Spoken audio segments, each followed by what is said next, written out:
Padre, gracias te doy en el nombre de Jesús por tu bondad, por tu misericordia y porque tú eres, oh Dios,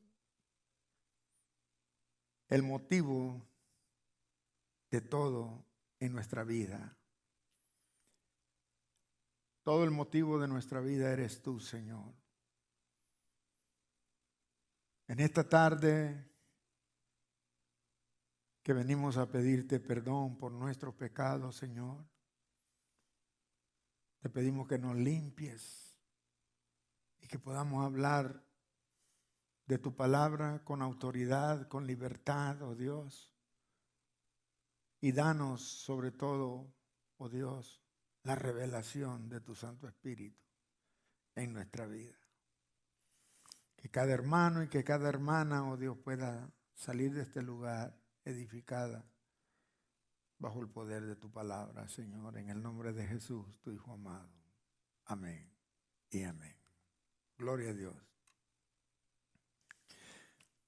En este día yo voy a estar predicando acerca de una gran profecía que se hizo al pueblo de Israel en Isaías capítulo 9, versos 1.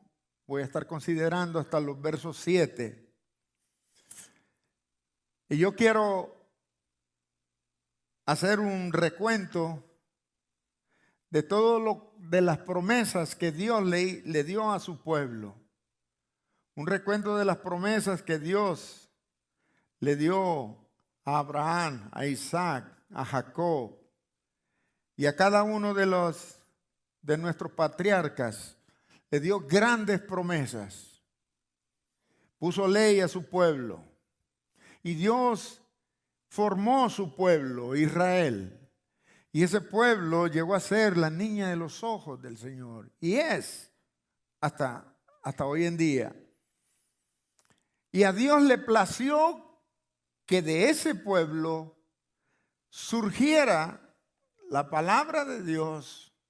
De ese pueblo surgieran los profetas. De ese pueblo surgiera también la salvación del mundo. Dios escogió todo esto.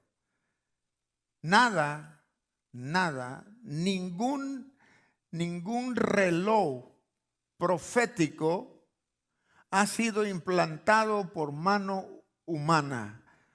El reloj profético da vueltas conforme a la voluntad de Dios. Siempre.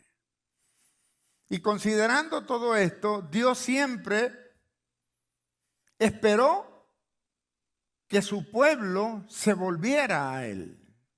Dios siempre que formó su pueblo, esperó que ese pueblo le fuera un pueblo agradecido, que se volviera a Él.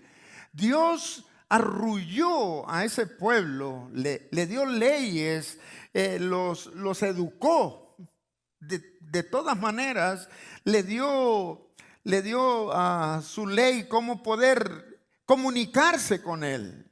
Y Él siempre quiso arrullar a ese pueblo y el pueblo siempre lo rechazó. Y es necesario ver, cuando leemos la Escritura y vemos el Antiguo Testamento y podemos ver esos grandes jueces, cómo Dios los levantó para que pudieran ejercitar la justicia en su pueblo.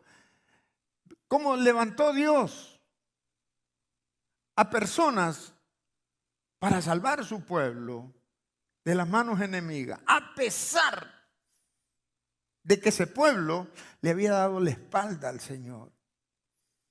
Ese es Dios.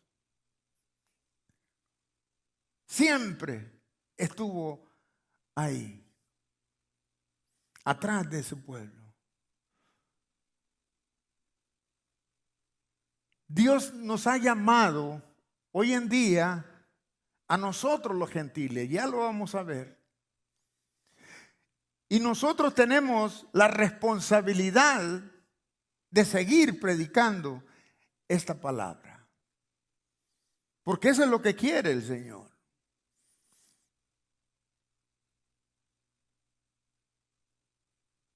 El título del mensaje es La promesa recibida.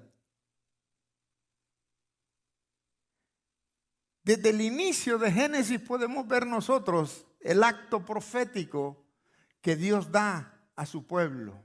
Y desde el inicio de Génesis también está también la iglesia, nosotros, los gentiles, atrás de toda esa profecía. Pero yo quiero centrarme en esta tarde acerca de Isaías capítulo 9 y verso 1. 700 años antes de que Cristo viniera al mundo, se levantó este profeta Isaías y anunció la profecía que se iba a cumplir 700 años después. Y dice la Escritura en Isaías capítulo 9, verso 1, dice, empieza con una oración tan simple que dice, mas no habrá siempre oscuridad para la que está ahora en angustia. ¿Qué es lo que está ahora en angustia? Claro, yo quiero ser honesto con este texto. Este texto es para el pueblo de Israel. La vamos a aplicar a la iglesia hoy en día. Pero esa preposición que está ahí, la, se refiere a la tierra. Ya lo vamos a ver más adelante. No habrá siempre oscuridad para la que está ahora en angustia. Había una angustia sobre la tierra de Israel en ese momento porque el imperio asirio había entrado y había tomado cautivo a las dos ciudades más grandes.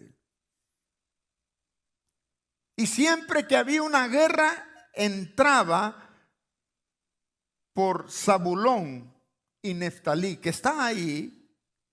Siempre las guerras se daban por ahí y por ahí empezaban las grandes batallas. Y Dios siempre levantó a alguien para librar a su pueblo, siempre. Siempre levantó a Moisés para librarlo del imperio egipcio. Levantó a Gedeón para librarlo de los medianitas.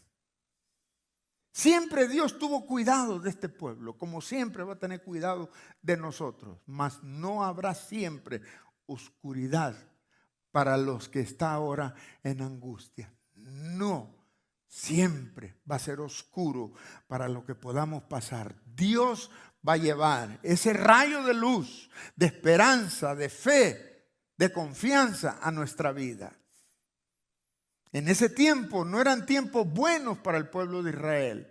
Eran tiempos malos y Dios a través del profeta lleva esperanza y dice, no habrá siempre oscuridad para la que está ahora en angustia, tal como la aflicción que le vino en los tiempos que livianamente tocaron la primera vez a la tierra de Zabulón y a la tierra de Neftalí. Ese es el imperio asirio que estaba sobre ellos. Pues al fin, dice la última frase, llenará de gloria el camino del mar de aquel lado del Jordán en Galilea a los gentiles. Ahí iba a nacer el Mesías. 700 años antes, Dios prometiendo un libertador. Dios prometiendo y diciendo que no habrá más oscuridad para esa tierra. Dios prometiendo que va a mandar a arreglar todo el asunto.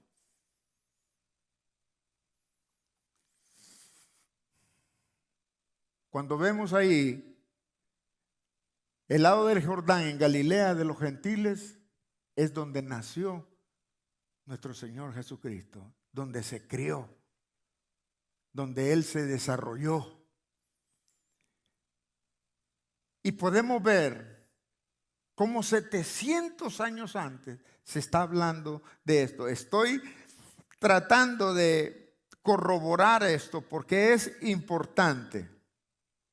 Ahora bien, en todo esto, amados hermanos, el pueblo de Israel siempre quisieron tener lo que siempre Dios les dio, un héroe, un hombre, un rey, un juez, un Sansón. A alguien humano para que lo sacara de su problema. Alguien que usara armas para poder pelear. Alguien que pudiera sacarlo y ser un país libre de cadenas en cuanto a política y ser próspero en cuanto a material. Si esto hubiera sido así, amados hermanos, nosotros estuviéramos descalificados de la gracia de Dios. Porque Dios le hubiera levantado un héroe y hubiera libertado al pueblo. Y nosotros hubiéramos sido hechos a un lado.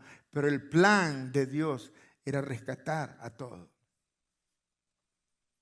Tanto así que en Eclesiastés capítulo 3 y verso 10 dice la escritura, Eclesiastés 3:10 dice, yo he visto, dice, el trabajo que Dios ha dado a los hijos de los hombres para que se ocupen en él.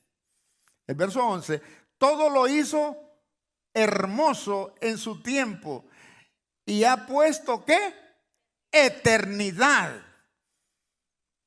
Eso es desde el inicio Dios puso una eternidad en nosotros. Y a Dios le importa lo que puso en nosotros.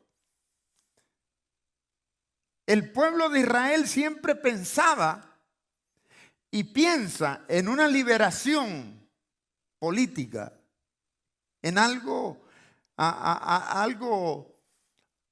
que puedan ver ellos. Nunca ha pensado en la eternidad que Dios puso en la vida de ellos. No ha pensado en eso. Ese es el problema que ha pasado con Israel. Y a pesar de todo esto, a pesar de que este pueblo siempre fue un pueblo rebelde, un pueblo que siempre le dio la espalda al Señor, Dios siempre está ahí tratando con su pueblo. Él siempre está ahí. Las ciudades que miramos ahí, Zabulón y Neftalí, estas son ciudades principales de Galilea capturadas por los asirios. El Cristo prometido residiría ahí. Lo miramos también en Mateo capítulo 4 y verso 15. Dice la escritura, Mateo 4:15, tierra de Zabulón y tierra de Neftalí, camino desde ¿qué? Del mar, al otro lado del Jordán, Galilea de los gentiles. El pueblo, dice, verso 16, asentado en tinieblas, ¿vio qué? ¿Vio qué? Gran luz. Y a los asentados en región de sombra de muerte, les resplandeció la luz. Pero no fue aquella luz que ellos estaban esperando, aquella luz que los librara de la opresión, aquel guerrero que pudiera librarlos de las cadenas con armas físicas.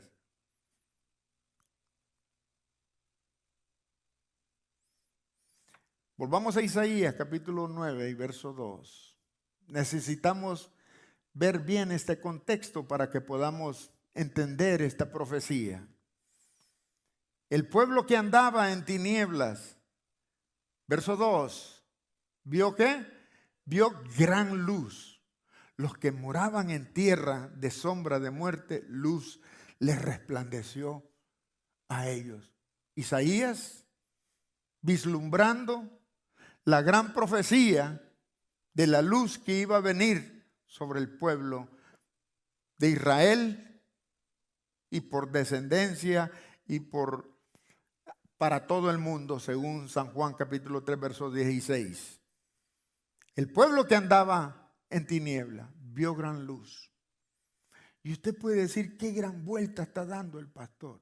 Es necesario para que puedan cobrar vida ciertos versículos que los leemos y muchas veces no los entendemos. Ese pueblo que andaba en tinieblas vio gran luz. Los que moraban en tierra de sombra de muerte, luz le resplandeció sobre ellos. Vamos al 3. Dice la Escritura, multiplicaste la gente y aumentaste la alegría. Se alegrarán delante de ti como se alegran en las siegas, como se gozan cuando reparten despojos. Yo quiero detenerme un poco ahí. El nacimiento del Señor Jesús, según la Escritura, fue gran alegría y fue gran gozo en los tiempos de la Biblia. Usted nota que cuando lee la Escritura, que todo el mundo se dio cuenta, que todo el mundo supo. ¿O no ha leído esa historia? Nadie. La han leído, pero no entienden la pregunta. Casi nadie se dio cuenta de ese nacimiento. Y ellos estaban esperando a este Mesías. Isaías dice, multiplicaste la gente y aumentaste la alegría. Se alegrarán delante de ti como se alegran en las siegas, como se gozan cuando reparten despojos. Pero no fue así. No fue así. Apenas unos pastores, dice la Escritura, se les apareció un ángel y esos pastores fueron a visitar el pesebre donde Jesús nació. Vinieron gente del oriente, 3 personajes a adorar al Mesías. Se dieron cuenta, no más, fueron pocas las personas. Mas sin embargo, la esperanza que Jesús traía era algo inexorable, era algo grandioso, lo máximo, lo único, lo que Él traía para el mundo entero. Porque tú quebraste, verso 4, porque tú quebraste su pesado yugo y la vara de su hombre y el cetro de su opresor, como en el día de Madián. Todo este contexto, hermanos, es un contexto espiritual. Por eso no lo podemos entender. Por eso muchas veces nos cuesta captar lo que la Escritura dice. Porque el Señor siempre usó personajes, vuelvo y repito, héroes como Gedeón, héroes como Sansón, como David, para liberar a su pueblo. Nunca pensaron ellos que el nacimiento de una persona en un pesebre hubiera sido el Mesías que ellos estaban esperando. Por eso hasta hoy en día no pueden reconocerlo.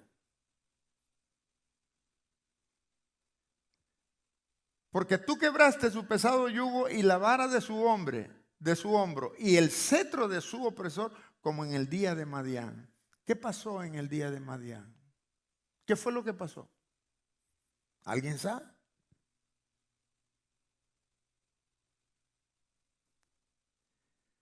Fue levantado, y a rato lo estoy diciendo, fue levantado Gedeón, una persona, el pueblo estaba oprimido totalmente.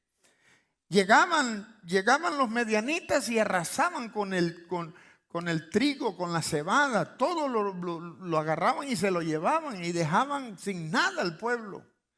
Y estaban oprimidos y Dios levantó a Gedeón. Primero con 10,000 hombres, después con 5,000 hombres y después quedaron 300 hombres al mando de Gedeón. Y Dios libertó su pueblo con 300 hombres. Con 300 hombres. Es por eso que la Escritura habla aquí, dice, porque tú quebraste su pesado yugo y la vara de su hombro y el cetro de su opresor, como en el día de Madián. En el día de Madián, los medianitas no pudieron contra los 300 soldados y Gedeón sin espada.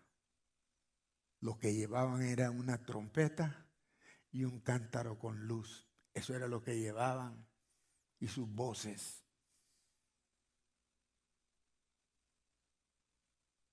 300 hombres, y echaron a correr a Raimundo y todo el mundo. No tuvieron que usar sus puños ni sus espadas. Dios mismo puso los medianitas entre ellos, se hirieron y se destruyeron ellos. Esa es la liberación que está esperando el pueblo de Israel. Esperaban a un Jesús montado en un caballo blanco, con su espada, con autoridad de su voz, para conglomerar personas y poder luchar contra el enemigo, poder luchar contra el imperio romano y poder independizarse y hacer. Pero no fue así. Dios tenía un plan, y el plan de Dios era perfecto. Miren, vamos a ver Jueces capítulo 7.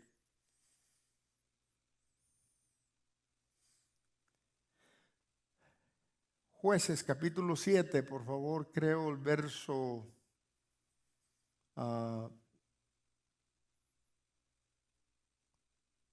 ¿tenemos Jueces capítulo 7?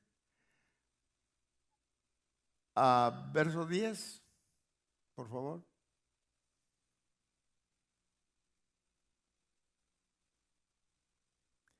No, verso 20.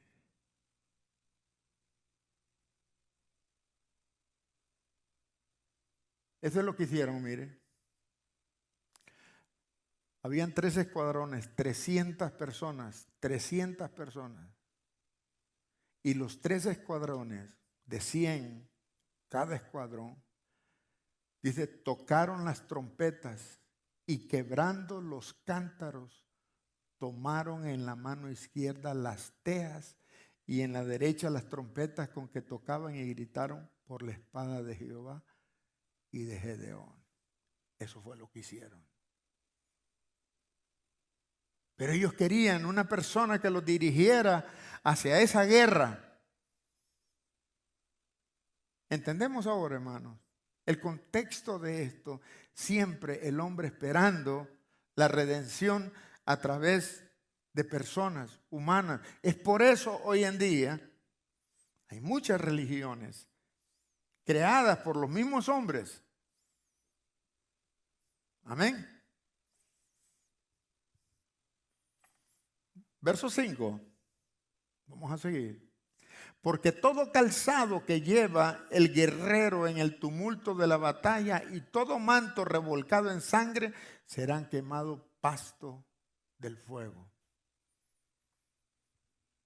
Lo que quiere decir este texto es que Dios iba a tomar control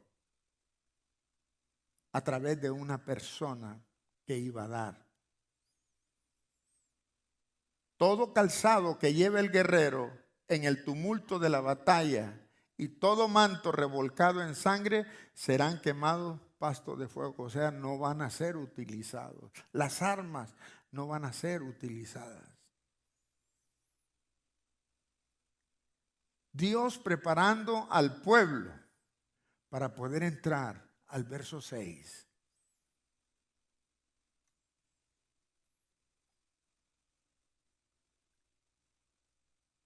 Al tan preciado verso que nos hace a nosotros sentirnos llenos de gozo. Porque un niño nos es nacido, hijo nos es dado, y el principado sobre su hombro se llamará a su nombre admirable, consejero, Dios fuerte, Padre eterno, príncipe de paz. No fue lo que ellos esperaban. El pueblo de Israel no esperaba esto. Jamás esperaron un Mesías que naciera en un pesebre.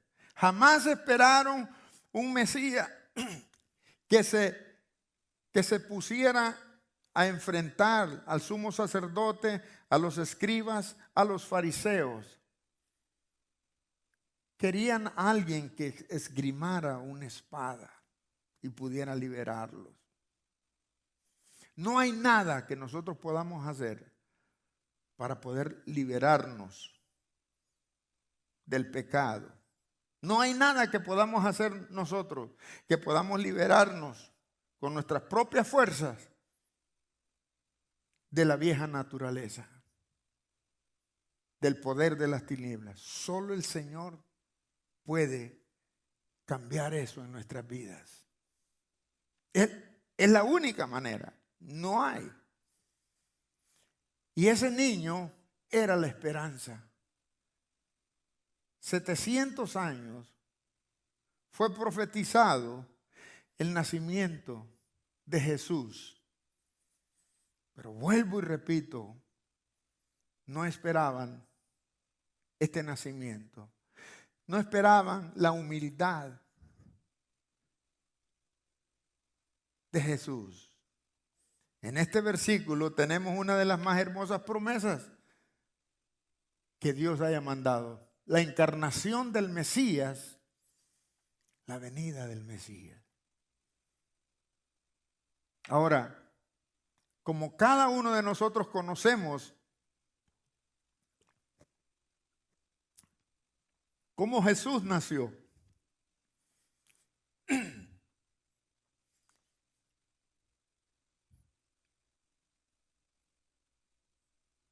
yo quiero que seamos honestos.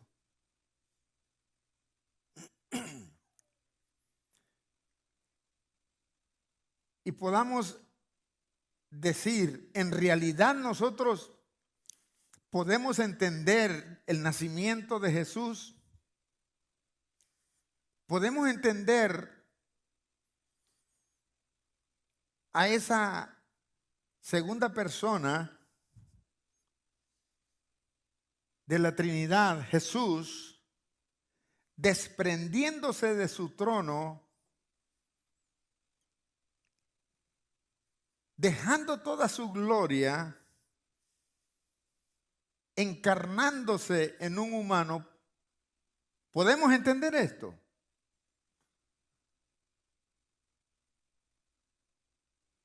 Lo podemos comprender en realidad de esto.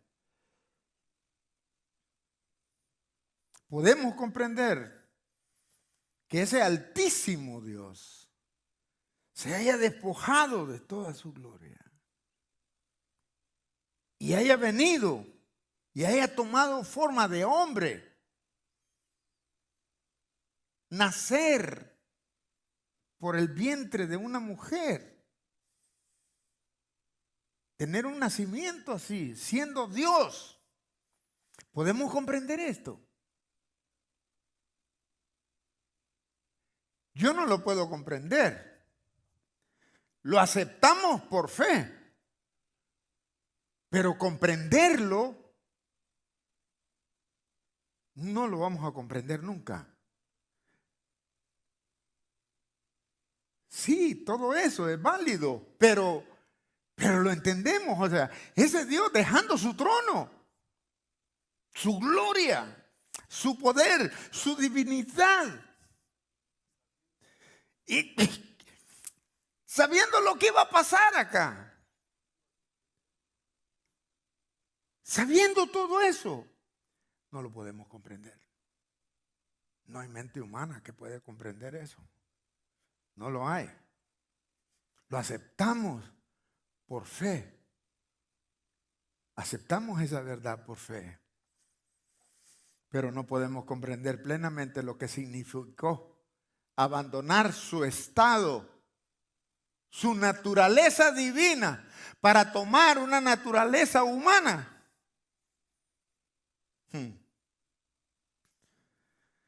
Ahora, Pablo nos dice que tomó la forma de siervo y vino a la tierra como un ser humano. Lo aceptamos, ¿verdad? Dios también le exaltó hasta lo sumo y le dio un nombre que es sobre todo nombre. Lo aceptamos también. Pero se despojó a sí mismo, dice en Filipenses 2:10. Se despojó a sí mismo tomando forma de siervo, forma de siervo. La divinidad, Dios mismo, se quitó su traje divino y se puso un traje de siervo. ¿Entendemos esto?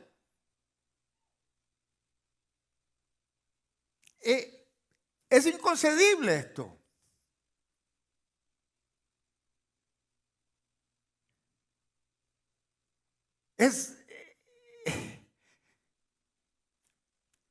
Yo quiero que usted entienda, yo hice un resumen primero de la profecía, de lo que había dicho Isaías, pero el Mesías llegó hace más de 2000 años y el pueblo lo rechazó. La Escritura dice que a los suyos vino y los suyos no lo recibieron.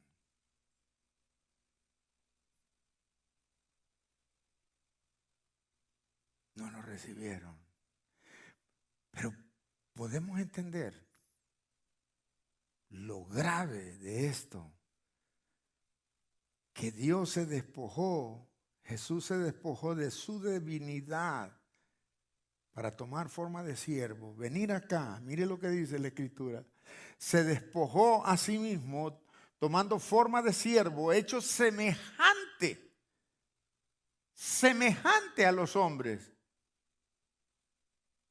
Y estando, dice el verso 8, en la condición de hombre, se humilló a sí mismo. Hermano, se humilló a sí mismo, haciéndose obediente hasta la muerte y muerte de cruz. Hermano,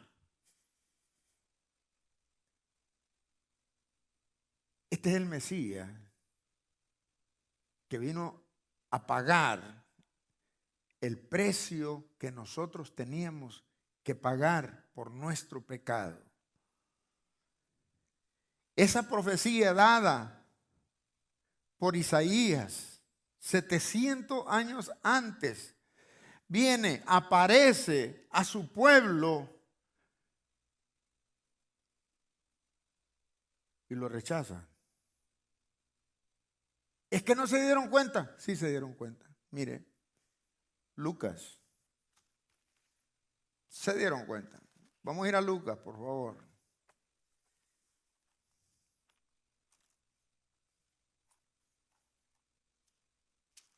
En el capítulo 2.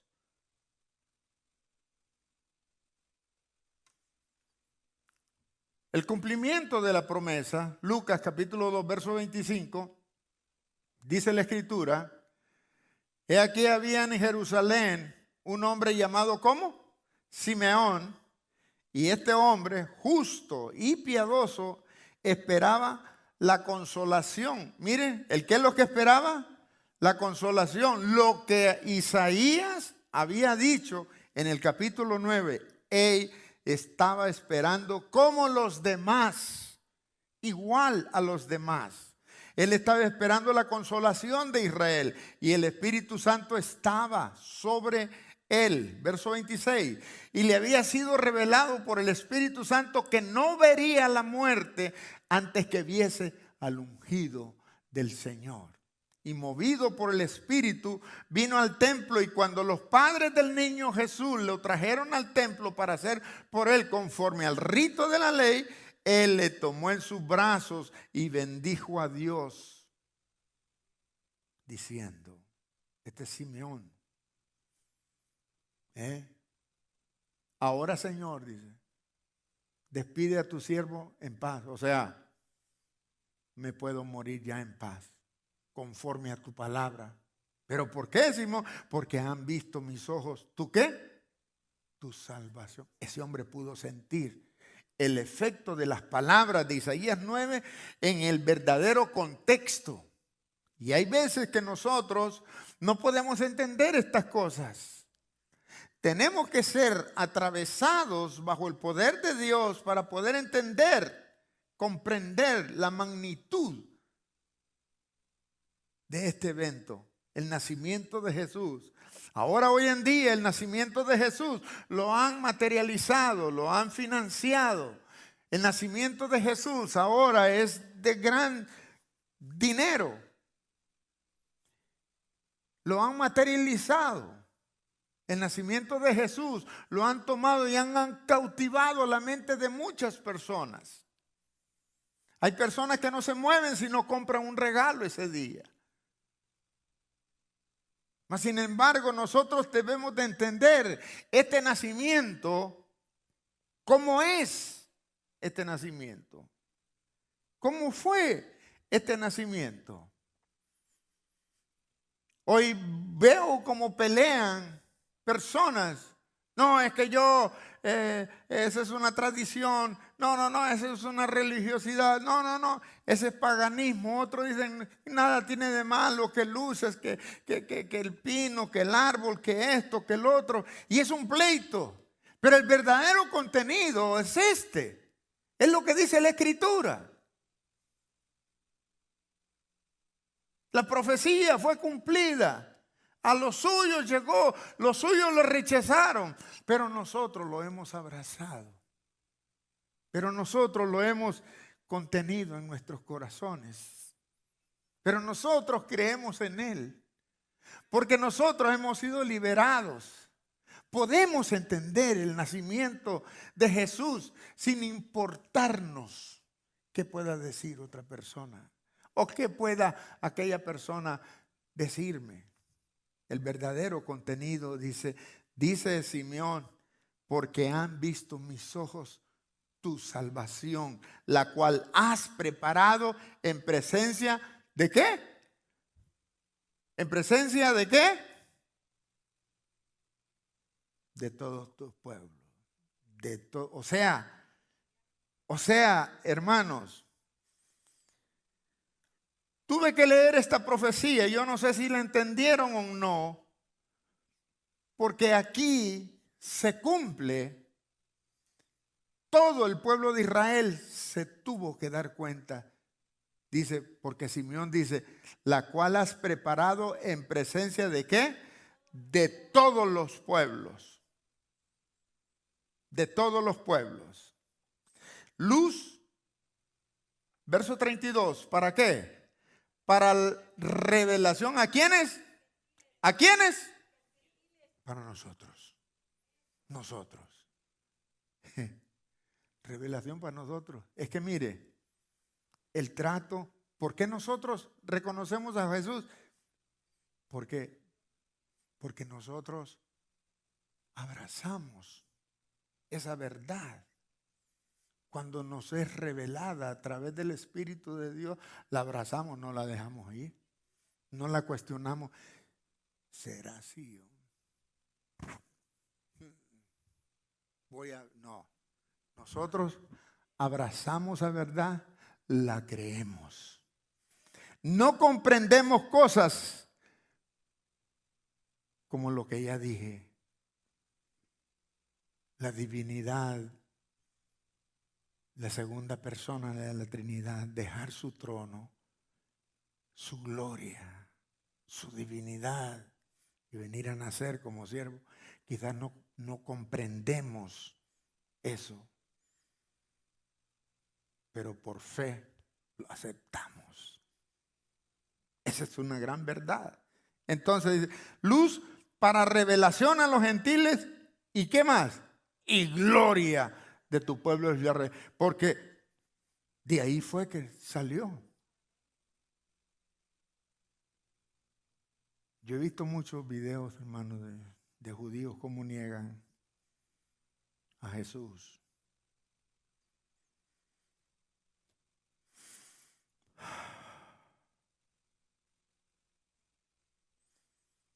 Ahora bien,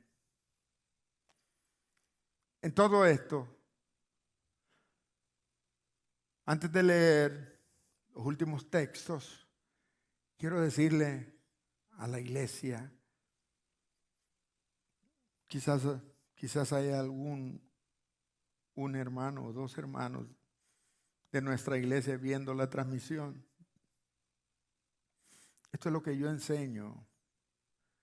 Usted no se pelee con otra persona acerca del árbol de Navidad, acerca de las luces de Navidad. Si alguien pone árbol de Navidad, déjelo quieto. Y si alguien no pone, déjelo quieto. El verdadero nacimiento de Jesús debemos de tenerlo en nuestros corazones. Porque, ¿sabe por qué? Porque nosotros hemos nacido en Él. Por eso.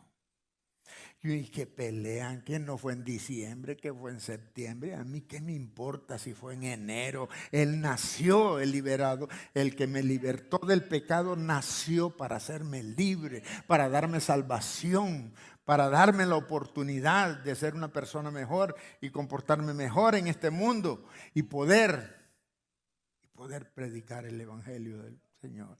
Eso es lo más importante.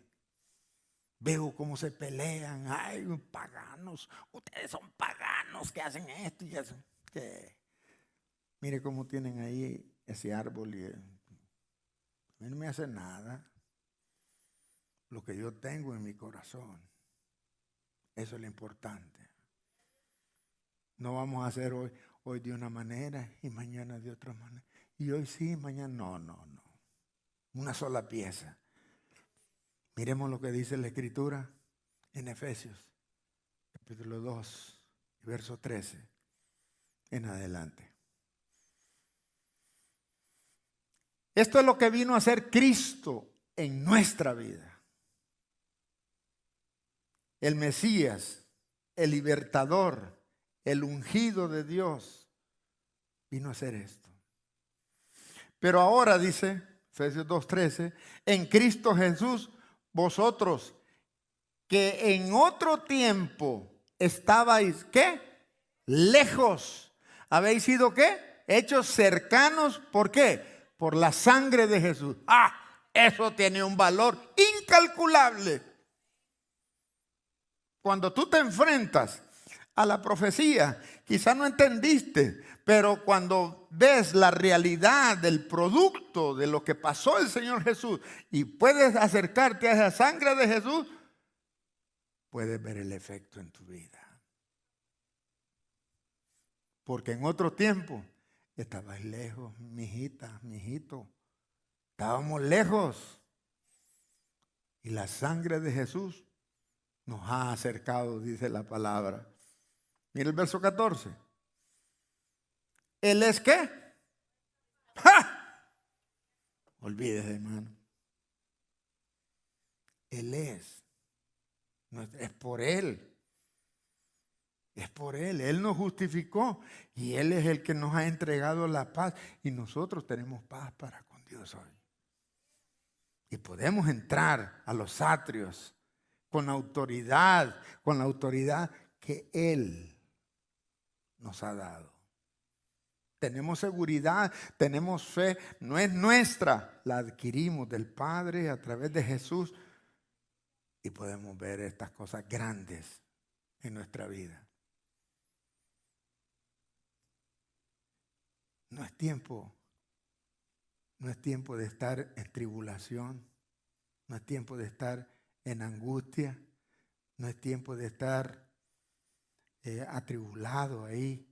Es tiempo de estar libre en el Señor. Tenemos que estar en libertad. Él ha puesto paz en nuestra vida. Disfrutemos esa paz. Bendito sea el nombre. ¿Por qué? ¿Pero y por qué? Porque Él es nuestra paz. El nacimiento de Jesús es nuestra paz.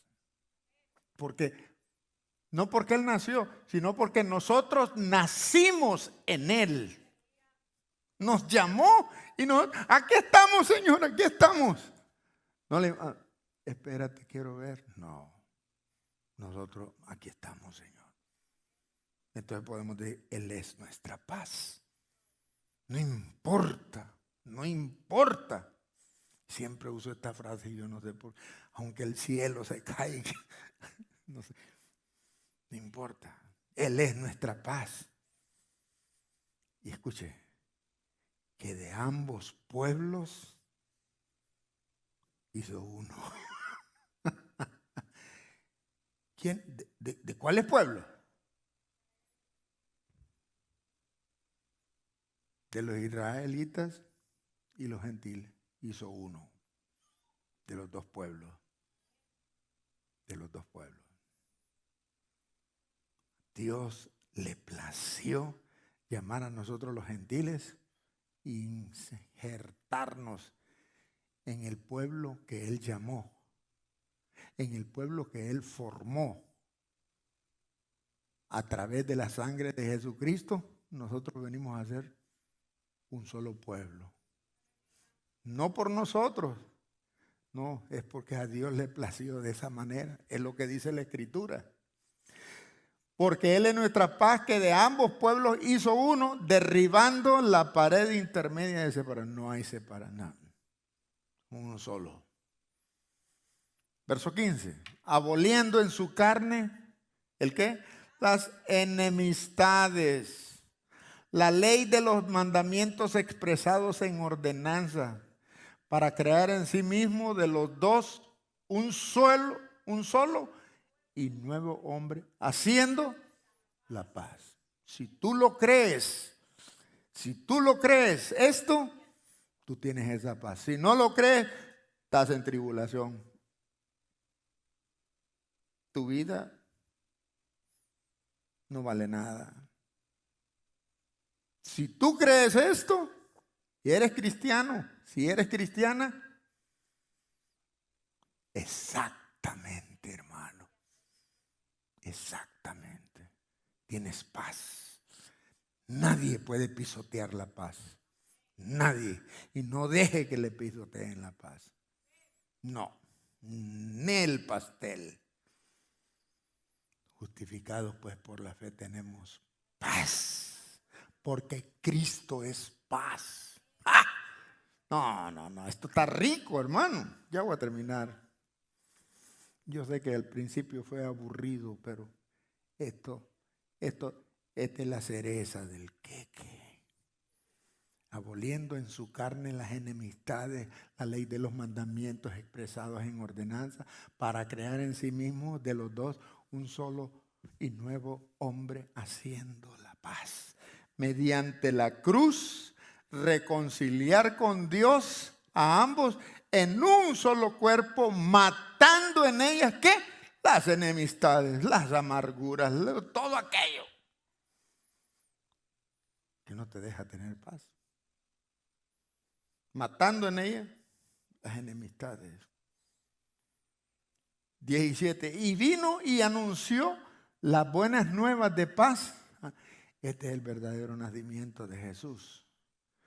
Vino, anunció las buenas nuevas de paz a vosotros que estabais lejos y a los que estaban cerca.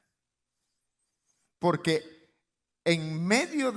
por medio de Él, los unos y los otros, tenemos entrada. ¿Por qué? Por un mismo espíritu al Padre. Eso somos nosotros. Todas esas cualidades nos las ha dado Dios a través de Jesucristo. Si hemos pasado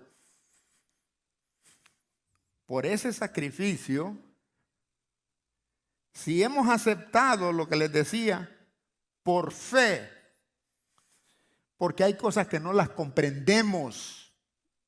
No las comprendemos. Pero las aceptamos por fe.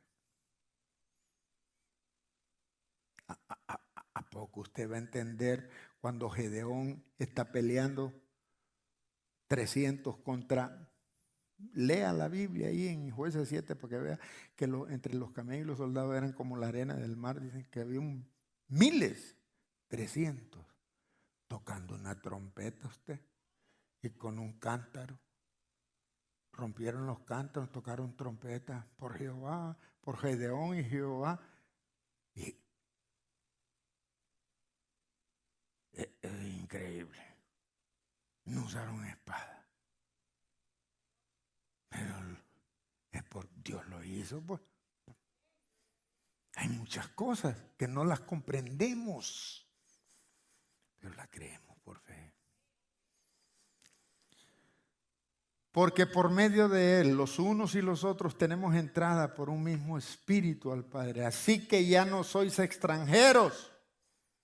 No eres advenedizo. No estés en la puerta así, hombre. No, hombre. Olvídate. Métete a la mesa. Siéntate con Jesús ahí. Gloria a Dios. Tú eres de la familia de Dios. Discípulo, discípula de Jesús. Ya basta de. No somos extranjeros, hombre. No. O entrar yo como pollo comprado. No, hombre, yo soy hijo de Dios, hombre. Yo soy hijo de Dios. Que me equivoco, que tal. Yo alzo las manos, Señor, perdóname, Padre. No, yo. ¿Sí? Así que ya no sois extranjeros ni advenedizos, sino conciudadanos.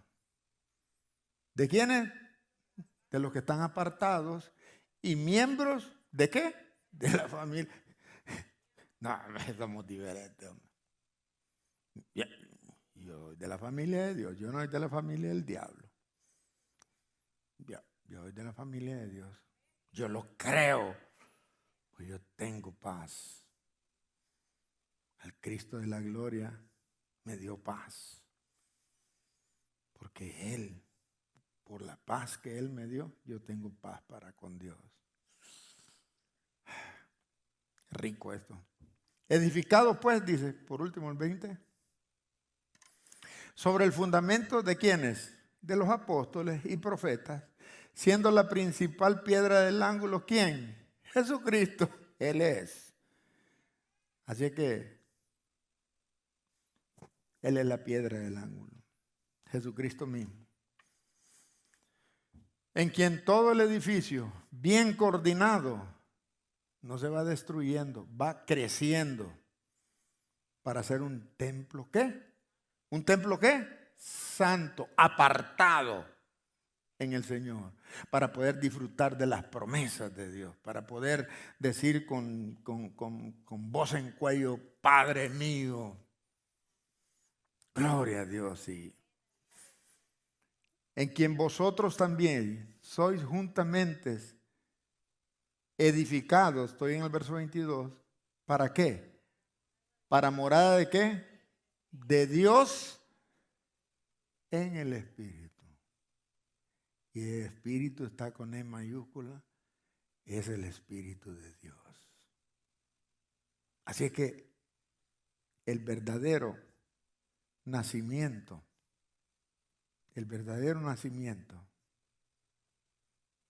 de Jesús, como digo, si fue en septiembre, fue en diciembre, fue en enero, el Señor lo sabe. Muchos dicen que es más o menos por las fechas que dicen, no sé, pero que nació. Y Él vino a darnos todas esas promesas. Él nos vino a dar paz. No podemos seguir en angustia, en quebranto, en tribulación. Entendamos que sí, todos tenemos problemas de uno u otro, pero no dejemos que eso tome control de nuestra vida. No vale la pena. Yo he descubierto cosas.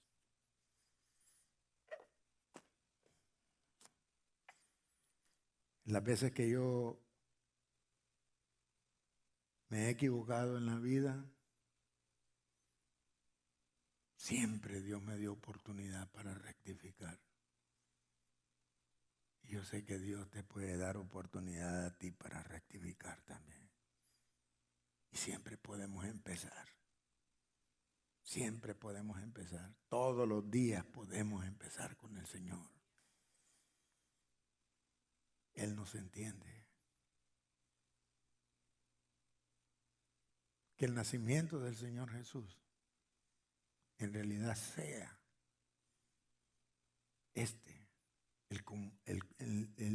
la comunión de los santos.